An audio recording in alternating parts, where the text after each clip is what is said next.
Et nous voulons déjà, avec beaucoup de respect, appeler notre secrétaire général afin de commencer son allocution. Monsieur le secrétaire général, vous avez déjà la parole pour vous adresser à cette foule qui va incessamment vous écouter.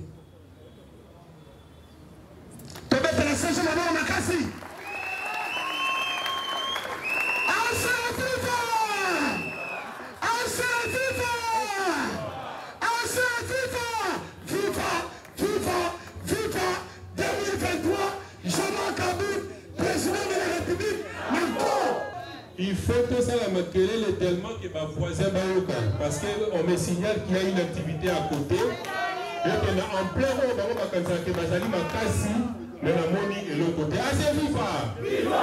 Assez viva! Viva! Assez viva! Viva! Viva! Viva! 2023, Jean-Marc Aboun, président de la République, encore!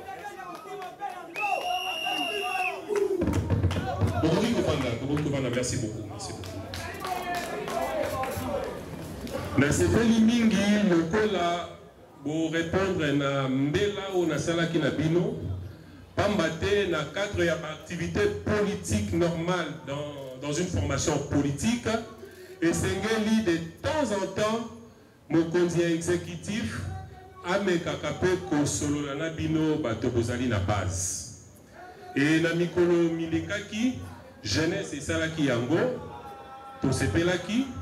Et prochainement, naebi ke ba maman pe baza ko bongama po bango pe ba sala mbelo ya bango ba solo na base, mais il était important aussi de mon côté na une fois de plus na solo la na bino. Pambate bozali ko mituna ebele. Ba question d'actualité eleki mingi mikolo yo na banza boka ki esika na tombola ki mongongo te.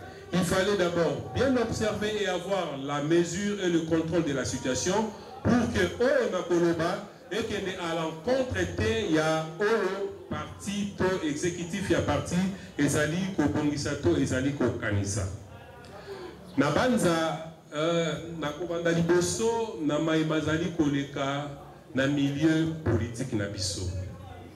Milieu politique actuellement, Ezali Yakuningana.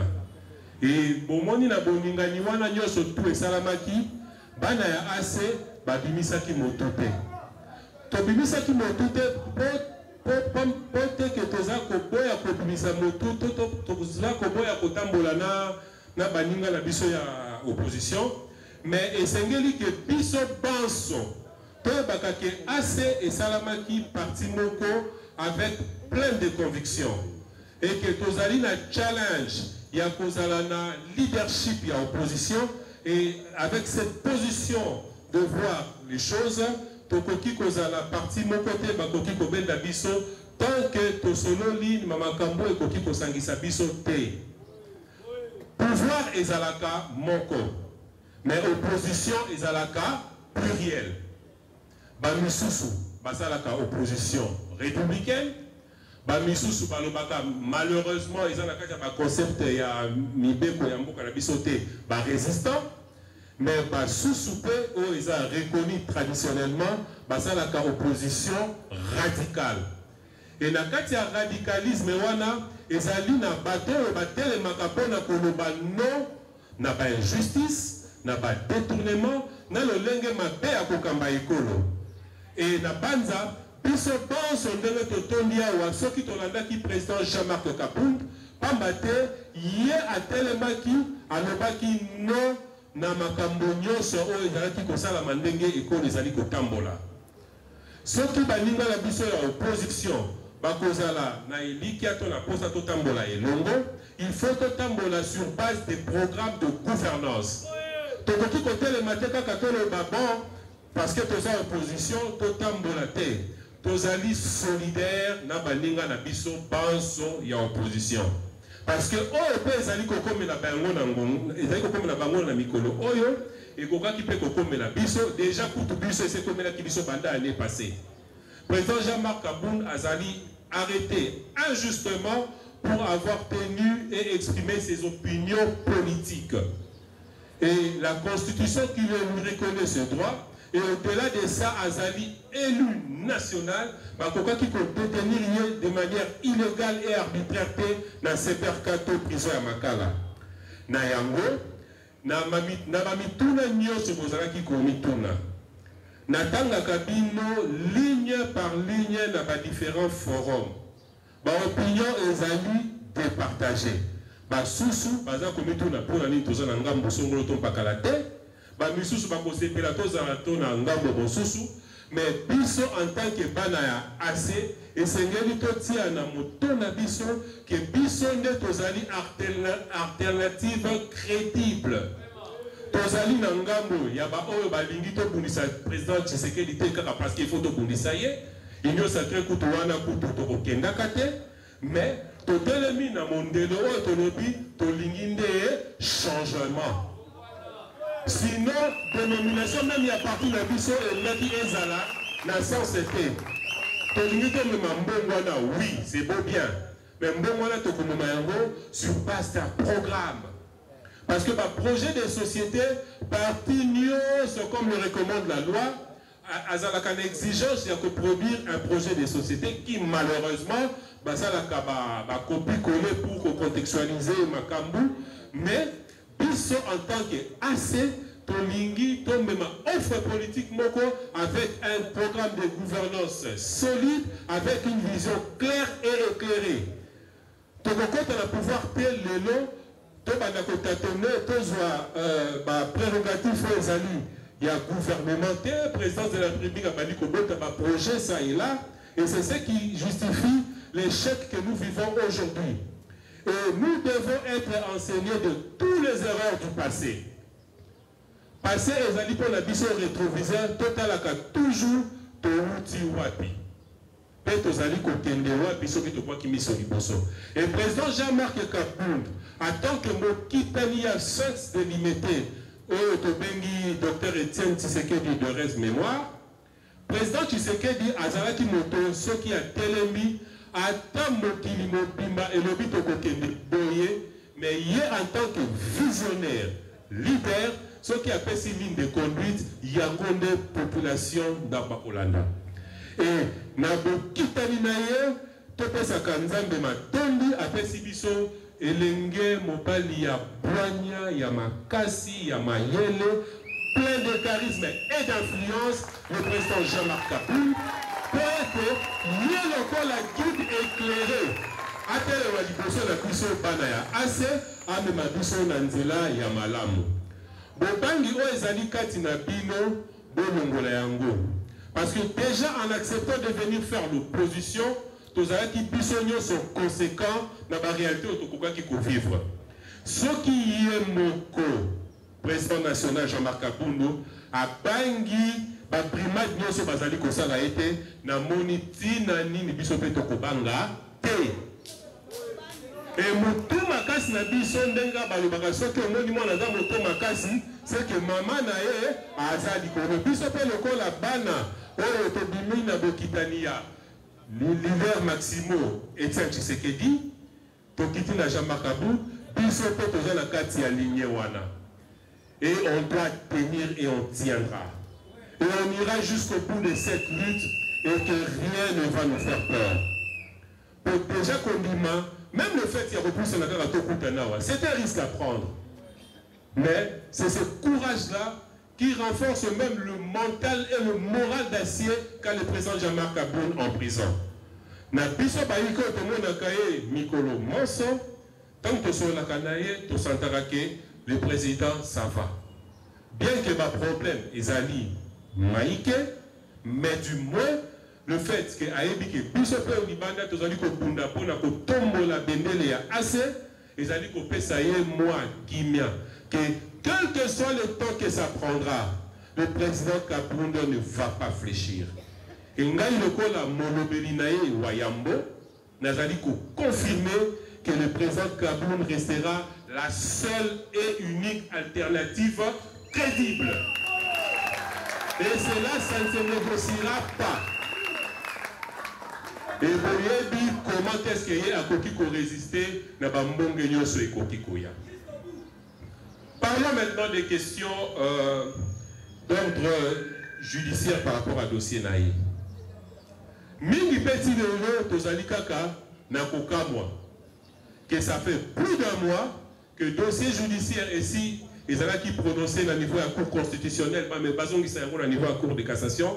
Mais malheureusement encore, le gouvernement en place ou le régime en place est incapable de juger le président Jean-Marc Kabound. Et ça dit qu'on a ça pour bangi ou bango bazali na yango. Parce que ceux qui babanga qui président Jean-Marc Kabound n'a pas depuis interpellation bakanga qui est, si ma mémoire ne me fait pas défaut, le 9 août 2022. Si les lots, Kosamba Malunga, ça ne se justifie pas. Tout à l'heure, quel âge, nuit et jour, ton disciplice, état des droits, état des droits, état des droits. Mais en réalité, les droits sont dans la rue. Droits et salité, na bisika et sengela qui est là. Sous-so, bakangika ka lobi. Au fait que le dossier se retrouve qui n'a pas constitutionnel. Moi, aussi, à Sambaki, c'est Menoyo, Basi Baokaki. Et mon souci ami balé à Kosamba mardi le 6. Mais pour la haut état du président Jean-Marc Kabound, silence radio. Et cet état des choses doit cesser. Et puis sur le coup là, assez. Il faut se tenir encore prêt. Pour à chaque fois, la salle à Kambela, la salle a toujours rappel des troupes. N'a dit que la micro-misali koya jeunesse nabiso, il était à sa pesa qui mondelo yaye. Et qui bientôt peut activer l'activité par rapport à la question. Mais biso en tant qu'ensemble, il y a une sanga politique na biso et ngai waya mbuloko la mokonzi exécutif nazali komi langue la paix pototala na autre chose salaki meba izalaki wapi to bongisa to telema to ningisa lisoso. Bakoki garder indéfiniment président Jean-Marc Kabound dans le Lenge Wanate, vous voyez ici moto, Ouazali, Mokambi d'abord, il y a l'ibotanaye biologique, Mokambi il y a l'ingomba politique monnaie boye, vous voyez ça autant de mois et bientôt une année, ça c'est une injustice qui ne dit pas son nom. Nous sommes à Lobaki, le col a bien estimé que à Lobaki m'appelle. Eh bien, le col a bokangié. Bon, ben gagné, bon service a approuvé Bino dans ma campagne à l'Obaki. Mais ce que vous allez commencer à la mater, et par déduction, puis surtout que l'Obaki, ben voilà, ils allaient dans la rue politique, maïke, mais ils allaient dans mon quoi, ils allaient kobangisa. Et heureusement pour Nabiso, ils allaient des motos, ils allaient ngambo Nabiso, tata Nabiso. Il y a des gens qui ont fait ça, pour le coup, on a signé le baka mbala mususu wa ceux qui nous consanité que pour comprendre la vision et la présence Jean-Marc Kabound, il faut qu'on ait un coup d'œil. Pour la kaka le lenge baza kotambu sa makambu na ye, le kola baza kolika ko étouffer asala salate, biso tokota te, to bima babundisa, bazokisa. Et cet état des choses ne peut que clairement nous donner les assurances et tous à la réconforter que topona et sika malam. Que le président Jean-Marc Kabound azali motoro ceux qui vont pesier maloba ayebi nimi ya koloba pe na maema oya lobaka azali lokola prophète politique parce que depuis le 18 juillet l'année passée mansoye alobaki na sous-temps ezali makambo biso to vivre. À chaque fois qu'il y a une situation politique ou d'actualité qui bouge, beaucoup ba image na maloba ya président Jean-Marc Kabound et la mukaka. Na bato to ko benga bibubu. Webi bibubu? Oh là là, bana kisasa. Et bubu ezali baba na lingala oya solo. Bato nyoso bakoma na bibubu na bengi bibubu donc baba bafunga monoko pona koloba. Betse makambo ezo koleka Jean-Marc alobaki yango. Bakanga mutu bo Jean-Marc alobaki bakokanga ba politicien. Basa la gouvernement alobaki bakobenga ba politicien pour la coiffure bango. Bon moi dit ko mona kité. Bozo mona te bozo mona te. Alors fort de cette conviction, c'est pourquoi Bomoni Tolobi bloc ya Lubumbashi ezali opposition que nous respectons. Bon, on peut pas mibengi la résistance ezali opposition que nous respectons et nous devons être solidaires. On ne doit pas avoir cet esprit et qu'on a vu ce fouet matapoto luka tout le biso bisoté. Biso biso oui parce que tout ça sur la biso. Parce qu'un peuple mûr doit d'abord compter sur sa propre force. Et force wana là c'est l'incarne par son leader. Pour Nabanza n'a deux rares sorties de ça qui dernièrement.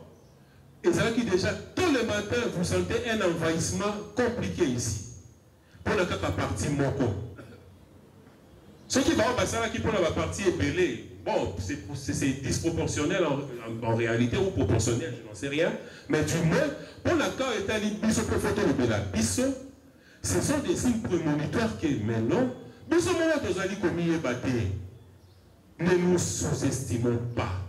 Nous sommes une force. Et cette force ne peut être réalisable et que toi atteindre bon objectif na biso ce qui biso ban soit à tozali unis pour te longoli bo bangi parce que là que ça la biso la politique et opposition to bangaka na kolanga muka bazola ndanga isima bakokanga ngai to bakokanga ngai te mais na banza moto ya yambo fala banga ezaki président Jean-Marc pe ami balé naturellement, il faut qu'il pose à l'angaï na bisoyo son dengue tokitani. Mais bomonaka nazalaka défaitiste était. Nazonga kapesi mate. Ce qui est sengi que moment wana na benda la pembeni, c'est par rapport à l'environnement. Ce qui est environnement za malamuté batala la position. Mais ça la raté likambo ya kobanga parce que ce qui muta kobanga na base metokova na biso sur la banda kuna biso. Et moi, j'ai c'est pas moi la chance ou la malchance déjà d'avoir été interpellé. C'est une expérience acquise. Et nabaï ke mususu bazaliao. O basbalati ba pété mi balé mi satu ya bokangami. Mais bakanga biso malgré bisika ba memaka biso. To bele la katosaka maketo bi tant que botiki kabundu te to kotika te. Dans cette témérité là, c'est cet esprit-là qui va tous nous animer.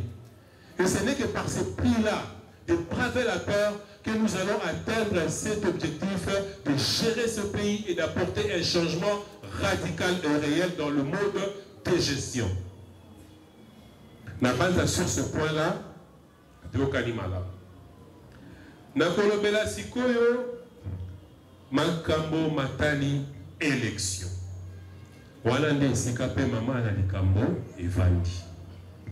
Baïki kat na biso tozali na ba ambition lobby tozala ba sénateur, ba député national, ba député provincial, ti na base kuna na ba conseil communal. Donc na ba quartier na biso. Mais boza komituna assez tokokende te ezandenge nini. Biso lokola bakambi exécutif tozali na kati ya makusa poto yebi ke ba spéculation pe tambola ki kati na bino pe ekotisa ki bobangi engai lokola motindami ya président Jean-Marc Kaboul ayebisi nga na transmettre bino message d'abord ya espoir pe bobanga te et que la question est en train de trouver des solutions dans les jours qui suivent. Parce qu'il ne sera pas normal que puisse ça la partie politique, que tous en ambition, il y a Kamba Ekolo, or Bakamba Ekolo, na katia ba institution. Et ce n'est pas pour rien aussi que Monaki Tobokaki, que la commission électorale na biso ya parti, a banni déjà que ça identification, il y a un candidat nyonso, pour que bandengani to aligner ba liste na biso ndenge kokotelela. Na kote wana bozala na bobangi te bozala na kimia pour mitungisi pe mingi pour ceux qui en public mingi balobelaka yango te ngala zu courage ya kolobela yango pour misusu to baike kati na bino babengaka nga pona botuna ngai et particulièrement bandeko na biso oyo bazali na intérieur on azali kotindela message oyo bozala na kimia kokende kokota na parti politique mosusu na stade te komi et qu'on s'en appelle moi à place. Vous avez qui n'a pas couleur mon sous-sous, ou qu'on nous compte la formation politique mon sous-sous pour des raisons électoralistes, ce serait une erreur fatale et monumentale. Puisque le président Jean-Marc Kabound, fort de ses convictions, assis à Télémaki à lobby élection. Basala enrôlement le lengo basalaki et tali bisoté. Biso to salaki nini to sanrolaki. Basala audit ya fichier électoral na le lengo bango basali parce que déjà même par le timing basaleli yango ça pose déjà problème. Mais nyoso wana biso et tali bisoté. Biso 2022 et 2023 le 20 décembre tolingi tomona ba élection pour ba tricher ba mata ba kita lokola peuple aza suna bango te ba kolonga te et c'est assez probable pour balakaki biso pe mingi mais eloko moko ba posanaki batalaki calendrier te batalaki balolonzo na bango ya talo bakoma kolata na cadre ya justice mais babosanaki ke tango ozotala montre talaka mpe calendrier mikolo ezongaka nsima te montre etournaka egui ya montre etambolaka mais calendrier ntango mpe ezotindikama kolala kolamuka 2023 eyaka te eyaka te ape tosakomi na juin totikali kaka na sanza motoba etikali kaka sanza motoba esanza motoba pe eumelaka mingi te po soki tokanaki motema 4h30 durant na banza na mwa ntango moke etikali toza lisusu ya kobanga te po toyebi ke le 20 décembre bamata bakita bakosalela biso baélection kande biso banasasa tolobaka baosisango nalobi nini baosisango le 20 décembre mbula ebeta te baosisango biso lokola deja tosatalaki calendrier ngonga mpe ese ebelemi so batata ye élection ezali wapi soki ezali te au 21 décembre, je pense que là, c'est prendra ses responsabilités. Et ses responsabilités, Tokosa na yango na moborote. Biso tozali ba légaliste. Et tourni bengi banani ba pionnier ya changement. Et ba discipline ya changement, Tokosa ka mobe koni kondi ya mboka et le bini face à cette situation. Ce qui est causé à l'article 164A et causé à la droit na biso. Pour bango banyati pe ba droit na biso mingi, biso pe photos on a courage à faire valoir pe ba droit na biso. Et ça, ce n'est pas négociable. Donc, tenez-vous prêts et que au 20 décembre, na banza, soki nzambe ya kosunga to akoka losambo na biso, président Jean-Marc Kabound soki ya kozala libanda tokotamba ye etumba wana mais mpo na kana ye mpe bobanga eloko moko te akopostele et à tous les niveaux mpo ezali droit na ye mpo ti lelo eloko moko te ekangi badroit civique ya honorable président Jean-Marc Kabound te puisque aza sujet à condamnation te asambisa miti à la limite ata sope basambisi ye babelemo bakosambiselela ye mpo nayebita mosu baokumaka mpe kuna te mais ekozala belemo ekopekisa ye te ke ase présente ça il faut tozalaka nango na bongo parce que ti alobaka makambo bakoki koreproche lelo le président Jean-Marc Kabound en tant que aigle et visionnaire de l'AC asi akomprenaki ke nayebi bato malamu nayebi esika babandaka na lolenge na bango ya kotambola soki na nyati awa bakoganga ai eza bongo te eza bongo te e na banza asimbaki esika esalaka mpasi akamoli kaka moke baleli ebongo mokolo okamwa pena na motema abaloli yango si bakokufa te parce que tobambango mabanga bakokufa na tension bakokufa na tension rassurez-vous. Parce que moi, pifoto ngumba ngumbo bango bana ngo lelo ezali kotalisa bango teloko abakomi et malheureusement ça vient du fils idéologique du président Étienne Tshisekedi. Parce que nous avons des accords à niveau. Pour l'espérance, nous sommes fondés qui, pour la commune, Mbongwana, et qui est pratiquement Pambanamaï. Et ça fait mal. Et nous, ça doit nous révolter. En tant que Banaya-AC. Et qu'au moment venu, au fin décembre 2023, il faut sanctionner le régime de la manière la plus sévère. La plus sévère. Et dans ce même Nabino Moukoloma, ma polomène et Salama, Bisoba, Soa, Tokulala Kanabanda Koute. Tokozala Kabe Sinzili, Pembenya Bassantre, en compilation de la élection. Balobi Kunaboni, Jean-Marc Kabouni, 100, ni ton noté. Aux voisins de ton noté. Parce que c'est le seul pied, le seul moyen de contourner chez moi. Parce que le plan de Bangonio, c'est salami, mais vous allez comment ceux qui vous allez comme ça la lecture politique malamou, bazali na assurance c'était. Bazo banga. Ceux qui bazo banga si pas tellement maton de quoi mi balit. Toi ngongwana penza que yo telemi au tie projet na yo na mesa. Nous sommes un programme de gouvernance parce qu'il y a déjà stage à projet de société, tout ça les Kango. Ça c'est du passé pour nous. Et ça existe déjà et on peut mettre ça à la disposition de tout le monde. Mais projet de gouvernance solide. Ok, secteur moko économiquement. Mbongwana na kati ko na biso. Biso te na fumo la po ya biso. Et de bonnes guerres. Tokobimisa document na kaka au moment venu. Parce que le discours qu'on persuadait, qu'on donne la bateau, ça on sait bien le faire. Et moi, je suis assez, azana makokiwana pe, ya kozala évangéliste et à changement, et si kanyo soye azali. C'est face à ce discours qu'on peut tenir que nous pouvons convaincre non seulement la population et la communauté internationale qu'il faut basta la lobby sans confiance. Nayango, ce n'est pas par orgueil, mais c'est par principe et fort de nos convictions que ton lobby puisse aux alliés alternatifs. La plus crédible, mon délototier, Nakatikati, pour te totalisa baïke, to baï politique que le président Jean-Marc Kaboun, Azali Moto, Azali na vision, Oyebi Esikalinga Mima, Ikolo.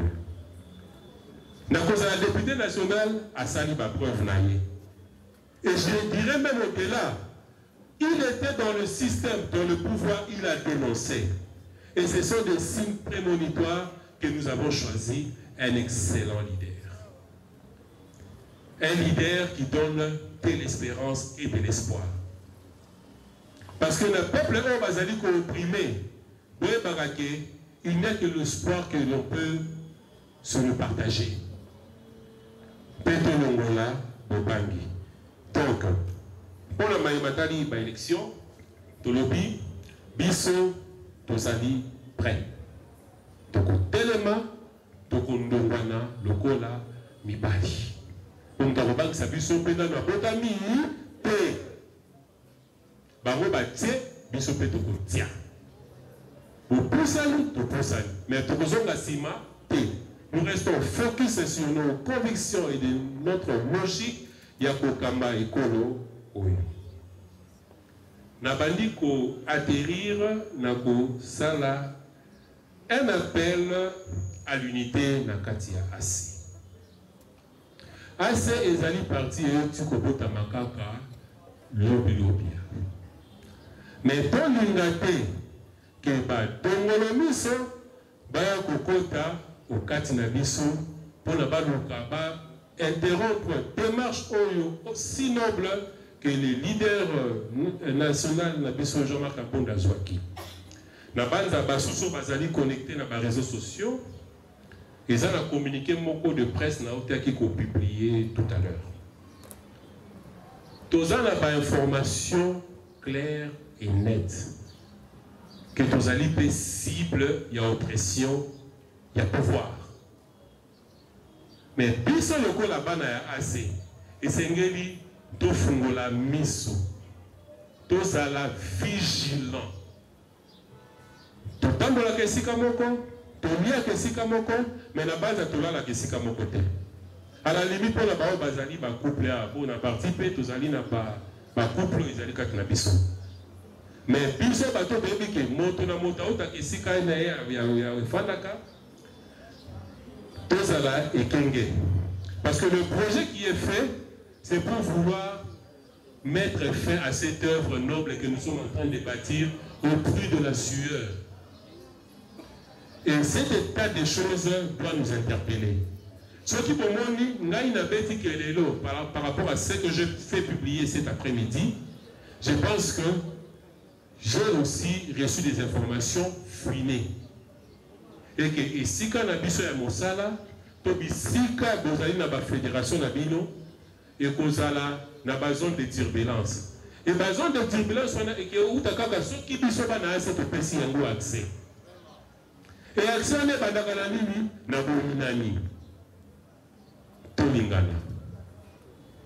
cultivons l'amour. Parce que ceux qui ont ceux qui n'ont plus ma paix et l'ingui comme la maman Katio Nazali Komona, ton maman Hélène Ton de Koérik Lupanza, na kobenga ina lomba maman sala ngele mabe se koti bongama.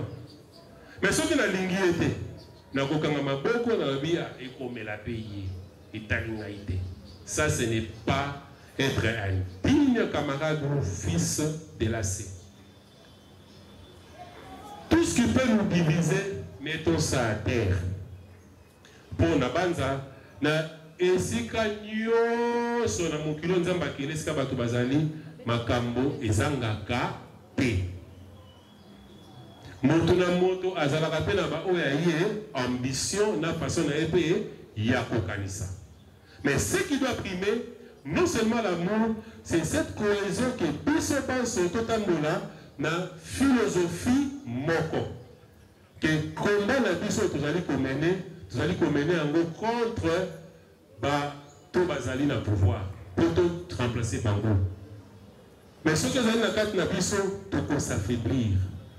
Et nyoso to koti koloba awa président Jean-Marc Kaboun Makasi et tout ce qui s'ensuit et que ça n'a fait pas matin biso moko tozali ba gardien à temple.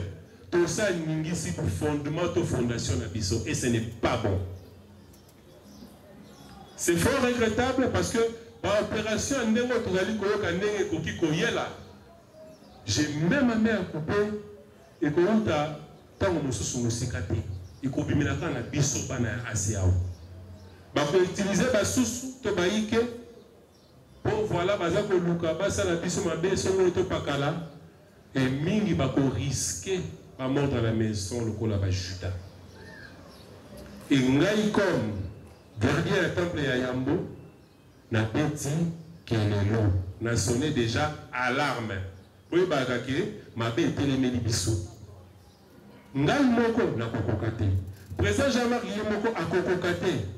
Mais il faut l'isanga ya biso banso ndenge totanya na ba comité na ba kolona biso na intérieur ya ikolo na biso na ba fédération na biso ba ebake tous à la près. Il y a qu'à tenir face à tout ce qui peut nous arriver. Le temps n'est pas bon, certes, mais en tant que Banzoi, Nzoi azaka makasi soki azaye mon côté. Nous avons tellement yé mon côté pour les pédoaki, mais soki Nzoi baene tout le kundere bazala kawana, ozala makasi te okopakata. Et que cette information que nous avons reçue est interpellée biso. Total na nanya za pembeni na na gauche to na droite. Ouais, c'est là qui veut dénoncer publiquement. Ils allaient comme ça, on était parce que awa tous allaient en famille. Ceux qui peuvent être service, vous regardez Katia wa et talibino. Là, c'est un lobby. Que tous alliés ciblés. Et que nous ne pouvons faire face à cette situation que si nous sommes unis et que nous pouvons être capables de repousser cette forme d'agression. Déjà d'ailleurs, tout défendant bijou au président national à Pézibiso Malam. Combien même qu'ils ont nos chantiers, au Badongolomi, ces gens qui sont capables Pongi, à chaque fois, Balukaka, Baya, Babuka, Batumba. Mais pas dans ACP, Batel Makangui, Balobi, Awa, Komekate, Soko, Mekipe, Toko, Telemelayo. Baya Kalaba Machette, bayaka na mabanga mais pas na biso kaka maboko lokola mibali totelemelaka yango kaka na maboko totelemelaka ya bango et c'est ce qui fait aussi notre force tout c'est sous-estimé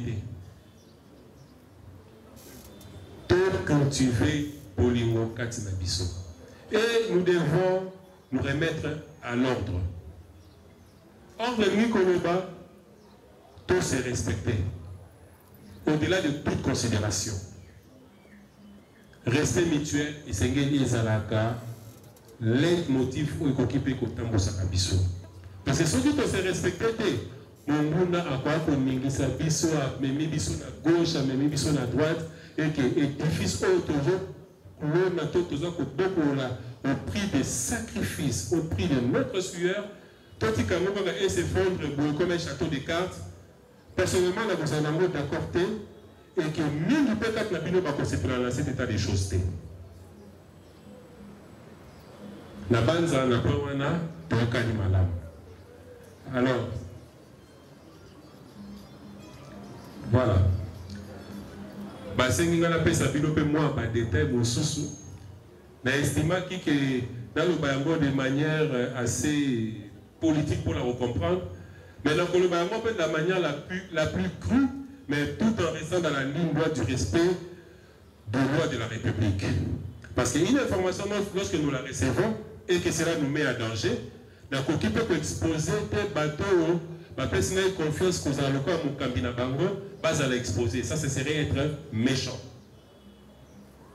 Information, Ezali, qu'il déjà il y a un plan qui consisterait à tirer la biso, ce qui m'a ndoki. Soki masasio soki pe bambeliu eya ezala ozinga zinga na biso eke tango bakoya tala makambo tebisaka bino kabunda azalaka na milice po baluka bakanga biso monoko parce que chaque opposant aza na dose na ye ya punition na punition bakaneli ye oyo ya biso lokola bango babangaka biso et que bango nde bazali détenteur ya bambeli na bamachete oyo bino mpe boyebi oyo bamibengaka soi-disant force soki ya kusani soki di progrès bazali en réalité bakulu na ndenge bozali koloba ça c'est connu de tout le monde et les preuves nous en avons autant mpe esika nyonso bakoluka bamema biso tokende kojustifie yango tokoki mpe koprouve yango mpo c'est sur base des informations recueillies que biso toyebi que biso awawa topronaka violence te bakoki mpe kokota lelo na miniti oyo bafuya awa bapanzi bakokuta mpe eloko moko ya mabe te pamba te biso banzeli changement tolingaki tokomema yango na mobulu te mobulu ezali arme ya bafaible et puis surtout botala malamu na évolution politique to na histoire politique na biso soki bomoni régime to pouvoir akomi kokangaka to koluka kofaire baopposant c'est ayebi ke ye moko azovaloir na ye eloko te po pouvoir oyo ezali sur na ye lokola biso tokoya sur na biso ke tokotelemela mpe tokolonga eta tokotambola na banzela nyonso oyo mibeko ezali kotinda biso mais soki tokomi awa tokanga awa tobeta awa tosala soki boni ezali kolakisa bobangu bakokozala na yango na banza nazalaki clair et